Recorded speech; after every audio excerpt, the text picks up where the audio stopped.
नमस्कार, मी एके सर एके इंजिनिअरिंग अकॅडमीच्या ऑनलाईन प्लॅटफॉर्मवर परत एकदा सर्वांचं स्वागत आहे. मॅक्झिमम एक्झाम जे आता सिव्हिल इंजिनिअरिंगच्या असणार आहेत ह्या MPSCकडे त्या ठिकाणी गेलेले आहेत.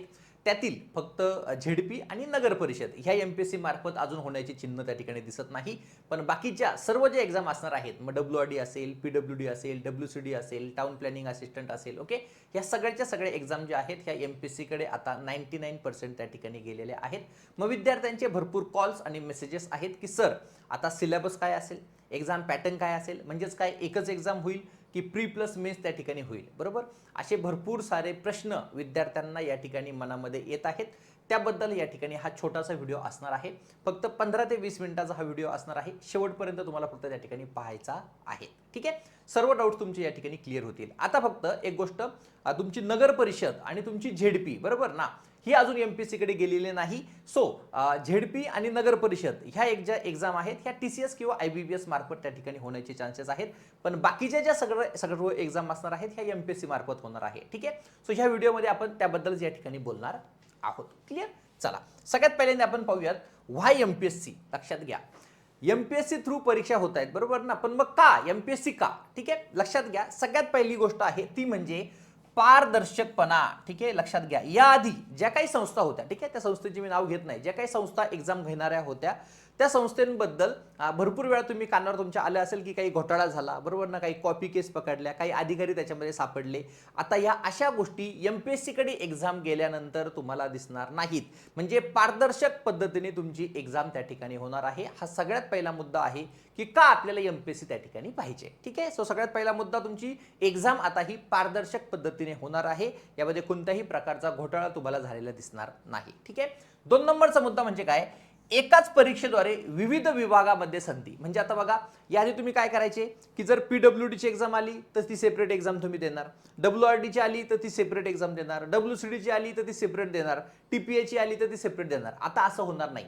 आता ह्या सगळ्या ज्या विभाग आहेत, बरोबर ना, हे सगळे विभाग आहे, या सगळ्यांसाठी एकच ऍड त्या ठिकाणी येणार. म्हणजे तुम्हाला एकच एक्झाम द्यायची, व्हॉटएव्हर ती एक सिंगल असेल किंवा प्रिलिम्स प्लस मेन्स असेल, पण सगळ्या विभागासाठी आता तुम्हाला एकच एक्झाम त्या ठिकाणी द्यावी लागणार आहेत. हा सगळ्यात महत्त्वाचा 2 नंबरचा मुद्दा आहे की यामध्ये MPSC थ्रू एक्झाम का आपल्याला घ्यायची आहे. ठीक आहे. तिसरा मुद्दा म्हणजे काय, वारंवार परीक्षा व वेगवेगळ्या फीज भरण्याची गरज नाही. आता काय व्हायचं, PWDचा आपण फॉर्म भरला की त्यासाठी वेगळी फी 1000 रुपये भरले, परत WCD ची ऍड आली, परत त्याचा फॉर्म भरण्यासाठी परत वेगळी फी 1000 रुपये, WRD आली की परत त्याची वेगळी फी 1000 रुपये. म्हणजे असं विद्यार्थ्यांना त्या ठिकाणी जास्त पैसे, म्हणजे जी काही तुमची एक्झाम फी जी होती ही जास्त भरण्याची गरज त्या ठिकाणी पडत होती. पण इथे काय होणार आहे, सगळ्या विभागांसाठी आता एकच ऍडव्हर्टाइजमेंट, एकच जाहिरात त्या ठिकाणी येणार, एकदाच फी भरायची, म्हणजे तुमची पैशाची देखील या ठिकाणी काय होणार आहे, बचत होणार आहे. ठीक आहे. आणि सर्व विभागांसाठी समान व निश्चित सिलेबस, एकच सिलेबस, एक्झामच एक होणार आहे. मग आता सगळ्या विभागांची मिळून एकच एक्झाम होणार म्हटलं सिलेबस काय वेगळा असणार आहे का, नाही. सिलेबस हा तुमचा जर सिव्हिलची गोष्ट केली, बरोबर ना, तर सगळ्या डिपार्टमेंटसाठी तोच तुमचा सिलेबस असणार आहे. फक्त प्रिलिम्स असेल की मेन्स असेल, आता पुढे गेल्यावर आपण त्या ठिकाणी बोलणारच आहोत. ठीक आहे. आणि सगळ्यात महत्त्वाचं म्हणजे आता ह्या सगळ्या गोष्टी जर बघितल्या तर तुमचा वेळ त्या ठिकाणी वाचतोय, पैसा वाचतोय आणि मेहनतीची देखील बचत होते. तुम्ही म्हणाल मेहनतीची बचत कशी होते, तर आता बघा, सारखं तेच करत बसायचे, बरोबर ना.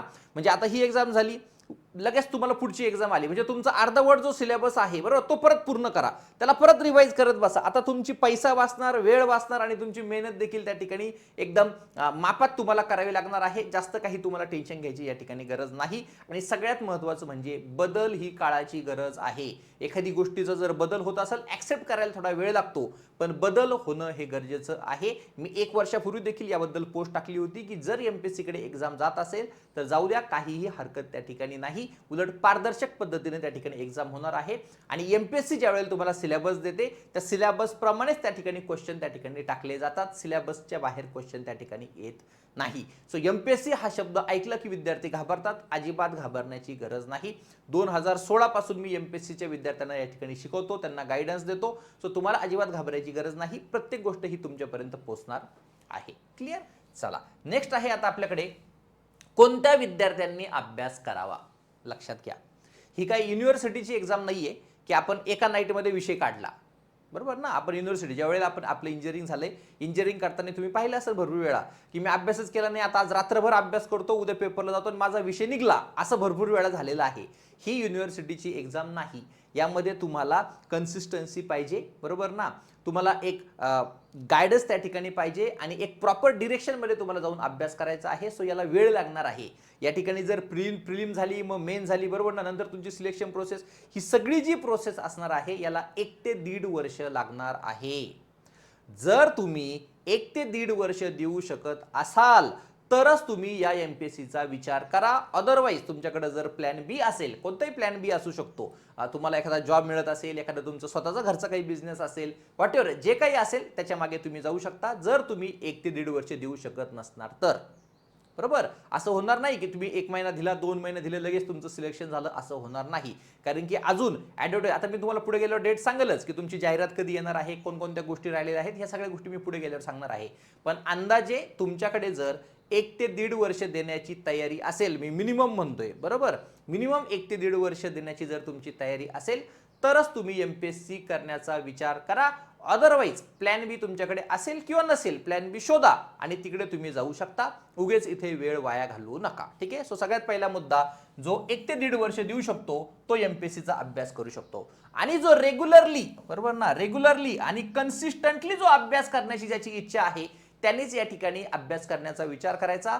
अदरवाईज तुमच्यासाठी ही फील्ड नाही. ठीक आहे. आणि तिसरा मुद्दा, ज्यांना खरंच जे सिरियस आहेत की मला खरंच गव्हर्नमेंट जॉब पाहिजे, बरोबर ना, मला खरंच गव्हर्नमेंट जॉब पाहिजे, माझा मित्र आलाय म्हणून मी करतोय असं नाही, किंवा कुणाच तरी भाषण ऐकलंय म्हणून आलोय म्हणून आपल्याला एमपीएससी करायची नाही, किंवा कुणाच तरी मी बॅनर बघितले की अरे हा अधिकारी झाला, आता याचा बॅनर लागले, मग आता मी त्याला बघून इथे एमपीएससी करतो, असं मुळीच करायचं नाही. कोण अभ्यास करू शकतो? जो या ठिकाणी 1 ते 1.5 वर्ष मिनिमम देऊ शकतो, ज्याला कन्सिस्टंटली आणि रेग्युलरली अभ्यास करण्याची इच्छा आहे असा. आणि तिसरा, ज्याला खरंच गव्हर्नमेंट जॉब मिळवायचा आहे असे सर्व विद्यार्थी या ठिकाणी एमपीएससीचा अभ्यास या ठिकाणी करू शकतात. क्लिअर? चला नेक्स्ट जातोय आपण आता पुढे. सगळ्यात महत्त्वाचं, आता जो काही तुमचा सिलेबस असणार आहे, ठीक आहे, मी पुढे गेल्यावर सांगणार आहे, पण ह्या सिलेबसमध्ये तुम्हाला जीएसजीके, रिजनिंग ॲप्टिट्यूड 100% असणार आहे. मराठी किंवा इंग्लिश हे असेल की नाही याच्यामध्ये डाऊट आहे, हे पुढे गेल्यावर मी तुम्हाला सांगतो. पण सगळ्यात महत्त्वाचं, जर आता आपल्याला इथे प्रिलिम्स किंवा मेन्स असेल किंवा एकच सिंगल एक्झाम असेल, तुम्हाला जीएसजीके आणि तुम्हाला रिजनिंग ॲप्टिट्यूड याला पर्याय नाही. त्यासाठी एक पुस्तक ऑलरेडी आपण लॉन्च केलेलं आहे, ज्याच्यामधून तुमचं एमपीएससीचं फाउंडेशन क्लिअर होणार आहे. बस आता एवढंच एक पुस्तक केल्याने होणार आहे का? नाही, पुढे गेल्यावर अजून काही गोष्टी असणार आहेत की जे तुमचे सिलेबस आल्यानंतर मी सांगेल. ठीक आहे, पण ॲटलिस्ट तुमचं जे फाउंडेशन असणार आहे, बरोबर ना, ते फाउंडेशन जर तुम्हाला पक्क करायचं असेल तर हे पुस्तक तुम्हाला ऑर्डर करायचं आहे. मूळ त्याची किंमत आहे 799 रुपये. त्याच्यावर ऑलरेडी आपण डिस्काउंट दिला होता 50%, म्हणजे तुम्हाला 399 मध्ये ते पुस्तक मिळत होतं, पण आता त्याच्यावर अजून डिस्काउंट दिलेला आहे. 770 वर 65% डिस्काउंट देऊन आता हे पुस्तक तुम्हाला फक्त 290 रुपयामध्ये घरपोच मिळणार आहे. 900 पानांचं हे पुस्तक आहे. यामधून तुम्हाला जीएसजीके आणि रिजनिंग ॲप्टिट्यूड करायचं आहे.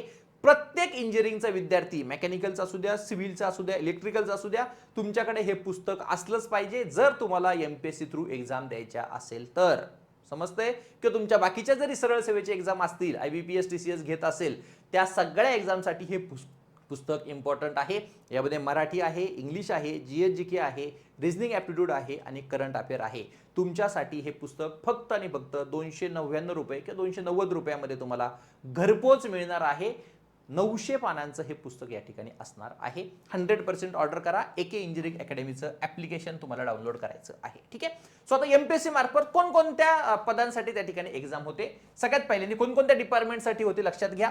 डब्ल्यूआरडी असेल, आता डब्ल्यूसीडी असेल, पीडब्ल्यूडी असेल, लँड रेकॉर्ड्स असेल, टाउन प्लॅनिंग असेल, फॉरेस्ट डिपार्टमेंट असेल, वॉटर सप्लाय अँड सॅनिटेशन असेल आणि मायनिंग डिपार्टमेंट असेल. आता याच्यामध्ये झेडपी आणि नगर परिषद अजून तरी इन्क्लूड झालेले नाही. त्यांच्या एक्झाम ज्या आहेत ह्या टीसीएस आणि आयबीपीएस मार्फत होण्याचे चान्सेस आहेत. ठीक आहे. सो कोणकोणत्या पोस्ट असतील बघा. आता इथे तुमची एडब्ल्यू असेल, ए1 असेल, ए2 असेल, बरोबर. ह्या ज्या 3 पोस्ट आहेत ह्या गॅझेटेड पोस्ट आहेत, म्हणजे ज्याला राजपत्रित पोस्ट आपण म्हणतो. कोणत्या पोस्ट आहेत ह्या? गॅझेटेड किंवा राजपत्रित पोस्ट म्हणतो. म्हणजे क्लास 1 आणि क्लास 2 ह्याच्या पोस्ट आहेत. ह्या असणार आहे तुमच्या एडब्ल्यू, ए1 आणि ए2. या ऑलरेडी एमपीएससी कडे आहे, याच्यामध्ये काही नवीन नाही. ह्या ज्या गॅझेटेड पोस्ट आहेत या ऑलरेडी एमपीएससी कडे आहेत, याच्याबद्दल आपण बोलत नाहीये. इथून खालच्या ज्या पोस्ट आहेत ज्याच्याबद्दल आपण हा व्हिडिओ बनवतो आहे त्याबद्दल आपण पुढे गेल्यावर बोलणार आहे. मग ह्या पोस्ट कोणत्या आहेत? जेई असेल, सिव्हिल इंजिनिअरिंग असिस्टंट असेल, प्लॅनिंग असिस्टंट असेल, ड्राफ्ट्समन असेल, असिस्टंट ड्राफ्ट्समन असेल, या सगळ्या ज्या एक्झाम असणार आहेत आता ह्या एमपीएससी कडे त्या ठिकाणी गेलेल्या आहेत. इलिजिबल कॅन्डिडेट यासाठी कोण कोण असणार आहेत? डिग्री असेल तुमच्याकडे किंवा डिप्लोमा असेल, दोन्हीपैकी काही असेल किंवा दोन्ही असेल, हे सगळेचे सगळे विद्यार्थी ह्या पोस्टसाठी त्या ठिकाणी इलिजिबल असणार आहेत. ह्या असणार आहेत तुमच्या गॅझेटेड पोस्ट, ह्या ऑलरेडी एमपीएससी कडे आहेत. ऑलरेडी ह्या एमपीएससी कडे आहेत. आता ह्या मेच्या शेवटी त्याचा डिस्क्रिप्टिव्ह पेपर देखील मेनचा त्या ठिकाणी असणार आहे. समजतंय ना? पण आता जे इन्क्लूड होणार आहेत एमपीएससी कडे त्या पोस्ट कोणत्या आहेत? तुमची जेई ज्युनियर इंजिनियर असेल, सिव्हिल इंजिनिअरिंग असिस्टंट असेल, प्लॅनिंग असिस्टंट असेल, ड्राफ्ट्समन असेल, असिस्टंट ड्राफ्ट्समन असेल, ह्या ज्या पोस्ट असणार आहेत आता ह्या देखील एमपीएससी कडे गेल्या आहेत. या सगळ्या डिपार्टमेंटसाठी या पोस्ट त्या ठिकाणी येणार आहेत. डिग्री आणि डिप्लोमा हे सगळे विद्यार्थी त्या ठिकाणी अलाउड असणार आहेत. क्लिअर? चला आता जातोय आपण पुढे. आता गॅझेटेड ज्या पोस्ट आहेत बरोबर ना, ज्याचं ऑलरेडी सगळ्यांना माहित आहे, त्याच्यामध्ये प्रिलिम्स आहे, त्याच्यामध्ये मेन्स आहे आणि त्याच्यामध्ये इंटरव्ह्यू आहे. याबद्दल तर आपण बोलत नाही, आपण याच्याबद्दल बोलणार आहोत, पण याच्याबद्दल देखील आपण एकदा बघून घेऊयात. प्रिलिम्स मध्ये तुमची एमसीक्यू बेस्ड एक्झाम असते, पूर्णच्या पूर्ण ती तुमची नॉन टेक्निकल असते. ठीक आहे. मेन्स मध्ये तुमची डिस्क्रिप्टिव्ह एक्झामिनेशन असते, 2 पेपर असतात. म्हणजे तुमची ज्या तुम्ही युनिव्हर्सिटीमध्ये एक्झाम देतात, क्वेश्चन आणि खाली आन्सर लिहायचे बरोबर ना, ह्या एक्झाम ज्या आहेत ह्या गॅझेटेड आहेत. ह्या ज्या पोस्ट सांगितल्या मी तुम्हाला AEE, AE1, AE2 ह्या गॅझेटेड पोस्ट आहेत. त्याच्यासाठी प्रिलिम्स, मेन्स, इंटरव्ह्यू हे ऑलरेडी एमपीएससी घेत आहे. त्याच्यामध्ये प्रिलिम्स ही तुमची एमसीक्यू बेस्ड पूर्णच्या पूर्ण नॉन टेक्निकल त्या ठिकाणी असतं. मेन्स ही तुमची टेक्निकल, त्याचे 2 पेपर असतात आणि हे डिस्क्रिप्टिव्ह त्या ठिकाणी असतात. पण आपला या व्हिडिओचा मुद्दा आहे non gazetted post, non gazetted किंवा त्यालाच म्हटलं जाईल अराजपत्रित पोस्ट. ठीक आहे. मग आता या ठिकाणी ही एक्झाम जी असणार आहे ही 100% काय असणार आहे? एमसीक्यू बेस्ड एक्झाम असणार आहे. इथे डिस्क्रिप्टिव्ह असेल का? नाही, कोणताही चान्स नाही. ही तुमची एमसीक्यू बेस्ड एक्झाम त्या ठिकाणी असेल. सिलेक्शन प्रोसेस काय असू शकते समजून घ्या. प्रिलिम्स प्लस मेन्स असं होऊ शकतं किंवा एक सिंगल एक्झामिनेशन त्या ठिकाणी होऊ शकते. माझ्या मते तरी 90% तुमची ही प्रोबॅबिलिटी आहे की तुमची प्रिलिम्स आणि मेन्स होईल आणि 10% प्रोबॅबिलिटी आहे की फक्त एक सिंगल एक्झाम त्या ठिकाणी होईल. ठीक आहे. सो प्रिलिम्स प्लस मेन्स अशी सिलेक्शन प्रोसेस त्या ठिकाणी असण्याचे चान्सेस जास्त आहेत. ठीक आहे. सो आपल्याला तयारीत आत्तापासून राहायचं आहे आणि काही घाबरायचं नाही. असू द्या, प्रिलिम्स असू द्या, मेन्स असू द्या, काही घाबरायचं नाही. जो अभ्यास करेल त्याचं 100% त्या ठिकाणी सिलेक्शन होणार आहे. वेगळं काहीही रॉकेट सायन्स त्या ठिकाणी नाही. ठीक आहे. मग आता जर तुमची एक एक्झाम असेल तर काय सिलेबस असेल, जर तुमच्या प्रिलिम्स मेन्स असेल तर काय ऑप्शन असू शकतात याबद्दल या ठिकाणी मी बोलणार आहे. जर एकच एक्झाम असेल तर अशा केसमध्ये याच्या आधी जर तुमच्या जेईच्या एक्झाम झाल्या बरोबर ना, ज्या सरळ सेवा एक्झाम झाल्या बरोबर जेईच्या, त्याच्यामध्ये जो सिलेबस होता तो पॅटर्न होता तोच या ठिकाणी फॉलो होईल. म्हणजेच काय 40 to 60% तुमचं नॉन टेक्निकल असेल आणि 60 to 40% तुमचं टेक्निकल असेल. म्हणजे जर 40% जर नॉन टेक्निकल असेल तर 60% टेक्निकल असेल आणि जर 60% नॉन टेक्निकल असेल तर 40% त्या ठिकाणी काय असणार आहे? टेक्निकल असणार आहे. जर एक सिंगल एक्झाम झाली तर ओके, पण त्याचे चान्सेस थोडे कमी आहेत. पण जर प्रिलिम्स प्लस मेन झाली, प्रिलिम्स प्लस मेन झाली तर 2 ऑप्शन आपल्याकडे असू शकतात. हा ऑप्शन 1 आणि हा ऑप्शन 2. काही टेन्शन घेऊ नका. बघा इकडे ऑप्शन 1 मध्ये काय असू शकतं? प्रिलिम्स मेन्स तर आता आहेच. ओके, तुमची जी प्रिलिम्स असणार आहे ही फुल्ली नॉन टेक्निकल त्या ठिकाणी असू शकते आणि तुमची जी मेन्स असणार आहे ही फुल टेक्निकल त्या ठिकाणी असू शकते. क्लिअर? म्हणजे पहिला ऑप्शन मध्ये प्रिलिम्स आणि मेन्स मध्ये प्रिलिम्स ही पूर्णचे पूर्ण नॉन टेक्निकल असू शकते आणि तुमची मेन्स एक्झाम जी असणार आहे ही तुमची पूर्णचे पूर्ण टेक्निकल त्या ठिकाणी असू शकते. ओके, ऑप्शन 2 मध्ये ते काय करू शकतात? मेन्स एक्झाम तर 100% फुल तुमची टेक्निकल असेल. ऑप्शन 2 तुमची जी मेन्स असणार आहे ही पूर्ण टेक्निकल असेल, पण प्रिलिम्स मध्ये ते नॉन टेक्निकल पण टाकतील आणि जनरल टेक्निकल टाकतील. जनरल टेक्निकल म्हणजे काय? 2017, 18 आणि 19 या 3 वर्षामध्ये एमपीएससी ची प्रिलिम जी होती त्याचा जो सिलेबस होता, ज्याच्यामध्ये मराठी होतं, इंग्लिश होतं, जीएसजीके होतं बरोबर ना, करंट अफेअर होतं आणि त्याच्यामध्ये तुमचे जनरल टेक्निकलचे सब्जेक्ट फर्स्ट इयरचे जसं की तुमचं engineering mathematics, engineering mechanics, basic civil engineering, basic electrical engineering, basic mechanical engineering असे काही सब्जेक्ट त्यांनी टाकले होते. असं देखील असण्याचा एक त्या ठिकाणी चान्स असणार आहे. आपल्याला आत्ता सांगता येणार नाही. म्हणूनच आपण जी बॅच आहे ही बॅच लगेच लॉन्च करत नाहीये. कोणत्या बॅच मधून अभ्यास करायचा हे ऑलरेडी आता मी तुम्हाला पुस्तकाबद्दल सांगितलं, बॅच मध्ये बद्दल देखील पुढे गेल्यावर तुम्हाला मी सांगणार आहे. समजतंय? सो असे सगळे ऑप्शन जे आहेत हे मी तुमच्या समोर ठेवलेले आहेत. ठीक आहे, चला पुढे जातोय. आता नॉन टेक्निकल सब्जेक्ट कोणकोणते सब्जेक्ट असणार आहे बघा. जर तुमची प्रिलिम्स पूर्णच्या पूर्ण नॉन टेक्निकल झाली तर त्या केसमध्ये जीएसजीके आणि रिझनिंग ऍप्टिट्यूड असणार.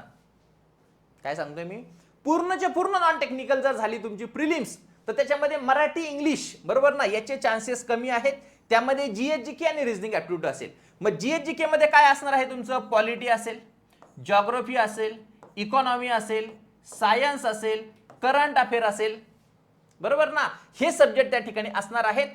आणि त्यासोबतच तुमचं काय असणार आहे, रिझनिंग ऍप्टिट्यूड त्या ठिकाणी असणार आहे. एवढे सब्जेक्ट तुम्हाला करावे लागतील जर प्रिलिम झाली बरोबर ना. तर तुमचा चान्स असा आहे, पूर्ण नॉन टेक्निकल जर तुमची प्रिलिम झाली तर तुमचं पॉलिटी असेल, जॉग्राफी असेल, इकॉनॉमी असेल, सायन्स असेल, करंट अफेअर असेल आणि हिस्ट्री असेल बरोबर ना. आणि त्याच्यासोबतच म्हणजे हे जवळपास 80 मार्कासाठी असतील, 80 क्वेश्चन असतील आणि 20 प्रश्न हे तुमचे रिझनिंग ऍप्टिट्यूड म्हणजे ऍप्टिट्यूडवर 10 प्रश्न आणि रिझनिंगवर 10 प्रश्न असं असण्याचा चान्स त्या ठिकाणी आहे. पण जर सिंगल एक्झाम झाली तर त्या ठिकाणी मराठी आणि इंग्लिश देखील त्या ठिकाणी टाकण्याचे चान्सेस आहेत. ओके. आणि टेक्निकलचा जर विचार केला, आपले सगळेचे सगळे सिव्हिलचे सब्जेक्ट आपल्याला करावेच लागतील. स्ट्रेंथ ऑफ मटेरियल म्हणजे SOM, TOS, SA, RCC, steel, prestress, geotechnical, highway, survey, environment, bridge, tunnel, FM, HM, BCM, engineering mechanics हे सगळे विषय आपल्याला सिव्हिल इंजिनिअरिंगमध्ये करावे लागतील. पण आता तुमच्या ज्या सरळ सेवेची एक्झाम होत्या त्याच्यामध्ये तुम्ही काय करत नव्हते, प्रिस्ट्रेसिंग त्या ठिकाणी करत नव्हते. आता तुम्हाला प्रिस्ट्रेसिंग देखील या ठिकाणी एमपीएससी मार्फत जर एक्झाम होणार आहे तर करावी लागेल. ब्रिज टनेल आपण तेवढं करत नव्हतो, तो ब्रिज टनेल देखील करावं लागेल. सो सिलेबस ज्यावेळेला एमपीएससी एक्झाम घेते तर सगळ्या टॉपिकवर सेम त्या ठिकाणी मार्क डिस्ट्रीब्युशन त्या ठिकाणी असतं. एखाद दोन क्वेश्चन इकडे तिकडं, पण इक्वल वेटेज सगळ्या सब्जेक्टसाठी एमपीएससी देतं. सरळ सेवेसारखं नाही की 2 विषयावर क्वेश्चन विचारलेच नाही किंवा फक्त 2च विषयावर क्वेश्चन विचारले, असं एमपीएससी करत नाही. मग जर एमपीएससी ने म्हणजे तुम्हाला इथे स्किप काहीच करता येणार नाही. जेवढे विषय सिलेबस मध्ये ते देतील त्याला इक्वल वेटेज त्या ठिकाणी असणार आहे. थोडंफार इकडे तिकडे होऊ शकतं, पण प्रत्येक सब्जेक्ट हा तुम्हाला करावा लागेल, ऑप्शनला त्या ठिकाणी ठेवता येणार नाही. ठीक आहे. आय होप तुम्हाला हे सगळं क्लिअर झालं असेल. ठीक आहे.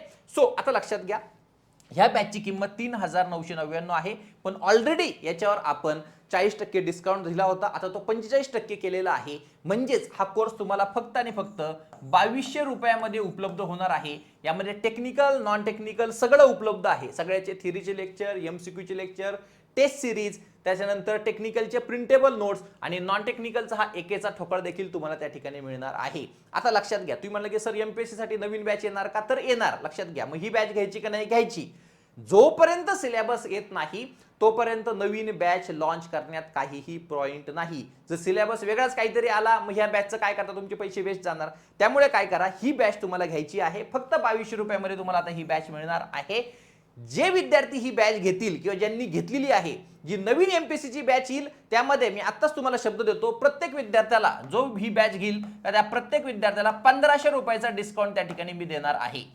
जे कोणते विद्यार्थ्यांनी ही बॅच ऑलरेडी घेतलेली आहे किंवा जे घेणार आहेत, नवीन जी बॅच एमपीएससी साठी फ्रेश बॅच ज्या ठिकाणी येईल त्या बॅच मध्ये मी तुम्हाला 1500 रुपयाचा डिस्काउंट येईल. पण तोपर्यंत अभ्यास तुम्हाला थांबवायचा नाही, अभ्यास हा तुम्हाला सुरूच करायचा आहे. फक्त 2200 रुपयाची ही बॅच असणार आहे. तुमचं पूर्ण फाउंडेशन या ठिकाणी क्लिअर करून घ्यायचं आहे. सगळ्यात पहिले आता कोणकोणते विषय करायचे तर लक्षात घ्या. यासाठी तुम्हाला एके इंजिनिअरिंग अकॅडमीचं ऍप्लिकेशन डाउनलोड करायचं आहे. या कोर्समधून सगळ्यात पहिले तुम्हाला जीएस जीके आणि रिझनिंग ऍप्टिट्यूड करायचं आणि टेक्निकल मध्ये तुमचं सॉम, टॉस, आरसीसी, पीएससी, स्टील एवढे सब्जेक्ट आता करायला घ्यायचे आहेत. समजतंय. सो आता अभ्यास आपल्याला जर सुरू करायचा आहे बरोबर ना, कसा करावा तर सगळ्यात पहिले रिझनिंग ऍप्टिट्यूड आणि जीएस जीके नॉन टेक्निकल साठी हे मस्ट आहेत. आणि टेक्निकल साठी स्ट्रक्चर आत्ताच पूर्ण करून ठेवा. SOM, TOS, RCC, PSC, steel structure हे सगळे सब्जेक्ट हे तुम्हाला आत्ताच प्रिपेअर करून ठेवायची आहे. आणि जी आपली एमपीएससी साठी जी नवीन बॅच येणार आहे ही ज्यावेळेला सिलेबस येईल त्यावेळेला आपली बॅच लॉन्च होणार आहे. जे विद्यार्थी आपला हा फुल बॅच त्या ठिकाणी घेतील त्यांना जी प्रिलिम्स प्लस मेन जी कंबाईन बॅच असेल त्याच्यामध्ये मी 1500 रुपयाचा डिस्काउंट देणार आहे. हे मी आत्ताच तुम्हाला सांगून ठेवतोय. ठीक आहे. सो काही घाबरायचं टेन्शन नाही, घाबरायची गरज नाही. ठीक आहे. सो ज्यांना पुस्तक प्लस व्हिडिओ पाहिजे, आता इथे किंमत दिसताना 799 आहे, पण 499 रुपयामध्येच तुम्हाला पुस्तक आणि तुमचं काय व्हिडिओ हे सगळं त्या ठिकाणी मिळणार आहे. नॉन टेक्निकल बद्दल या ठिकाणी मी बोलतोय. ठीक आहे. सो आता टेंटेटिव्ह डेट्स काय आहेत, आता या फायनल डेट्स नाहीत, लक्षात घ्या. सो सगळ्यात पहिल्यांदा तुमचा एक्झाम पॅटर्न कधी येईल, जे काय मी बोललो सिंगल एक्झाम होईल की प्रिलिम्स प्लस मेन्स होईल बरोबर ना. आजपासून 1 महिन्याच्या आत एक्सपेक्टेड आहे. म्हणजे आता मे सुरू आहे तर जून मध्ये बरोबर ना, किंवा मेच्या एंडला किंवा जूनच्या पहिल्या 1-2 आठवड्यामध्ये या ठिकाणी एक्सपेक्टेड आहे की तुमचा एक्झाम पॅटर्न येईल. त्याच्यानंतर महिन्याभरात तुमची काय येणार आहे, ऍडव्हर्टाइजमेंट येणार आहे. ऍडव्हर्टाइजमेंट कधी येऊ शकते, जून किंवा जुलैमध्ये त्या ठिकाणी येऊ शकते किंवा जास्तीत जास्त ऑगस्टमध्ये जाऊ शकते. ठीक आहे, मग एक्झाम त्याच्यानंतर 45 ते 60 दिवसामध्ये तुमची त्या ठिकाणी एक्झाम होऊ शकते. म्हणजे मग तुमचं ऑगस्ट असेल, सप्टेंबर असेल किंवा ऑक्टोबर असेल, या ठिकाणी तुमची प्रिलिम्स त्या ठिकाणी होऊ शकते.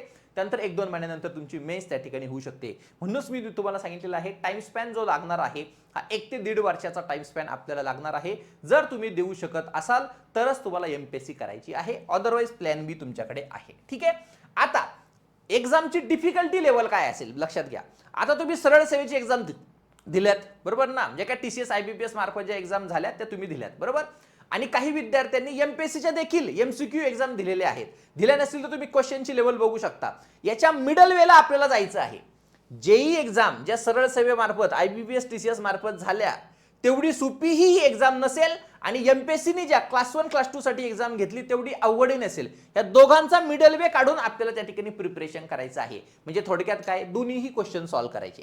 टीसीएस आयबीपीएस मार्फत आलेले क्वेश्चनही सॉल्व्ह करायचे आणि एमपीएससीने जे क्लास 1 क्लास 2 साठी जे पेपर घेतले होते त्याचेही क्वेश्चन सॉल्व्ह करायचे. म्हणजे या दोघांच्या मधला कुठेतरी त्या ठिकाणी पेपर असणार आहे. मग ह्या लेवलचे येऊ द्या किंवा हे लेवलचे येऊ द्या, आपल्याला त्या ठिकाणी एक्झाम क्लिअर करता येणार आहे. ठीक आहे, सो नॉन टेक्निकलची जर तुम्हाला टेस्ट सिरीज पाहिजे असेल ते देखील तुम्ही एके इंजिनिअरिंग अकॅडमीच्या ऍप्लिकेशनवरून त्या ठिकाणी मिळवू शकता. ठीक आहे, सो आता याच्या व्यतिरिक्त बाकी तुमचं फॉर्म फिलिंग कसं आहे, काय असणार आहे, डिजी लॉकर काय आहे, या सगळ्या गोष्टी सेपरेट व्हिडिओमध्ये मी तुम्हाला सांगणार आहेत.